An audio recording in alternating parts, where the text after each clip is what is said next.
আমাদের প্রাথমিক বিদ্যালয়ের সহশিক্ষা কার্যক্রমের অন্যতম একটা অংশ হলো শারীরিক ব্যায়াম।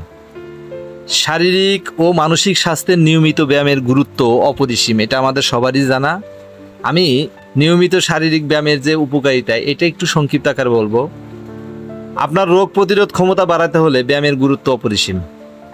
দীর্ঘস্থায়ী রোগের ঝুঁকি হ্রাস করা এবং আপনার হাড় ও পেশি শক্তিশালীকরণ, কার্ডিওভাস্কুলার স্বাস্থ্যের উন্নতি করা, স্ট্রেস এবং উদ্বেগটাকে হ্রাস করা, ঘুমের মান উন্নত করা, মস্তিষ্কের স্বাস্থ্য এবং জ্ঞানীয় কার্যকারিতা বৃদ্ধি করা। অর্থাৎ ব্যায়ামের উপকারিতা সম্পর্কে আসলে নতুন করে বলার কিছু না, কিন্তু বাচ্চাদের স্বাভাবিক বিকাশের ক্ষেত্রে ব্যায়াম, খেলাধুলা এটার গুরুত্ব অপরিসীম।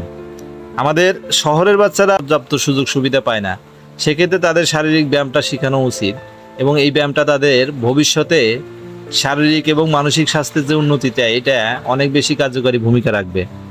আর আমাদের গ্রামের বাচ্চারা তো খেলাধুলার জন্য সুযোগ পায়। ধন্যবাদ। प्रभु हे हरि नाम कृष्ण जगन्नाथ प्रेमानंद।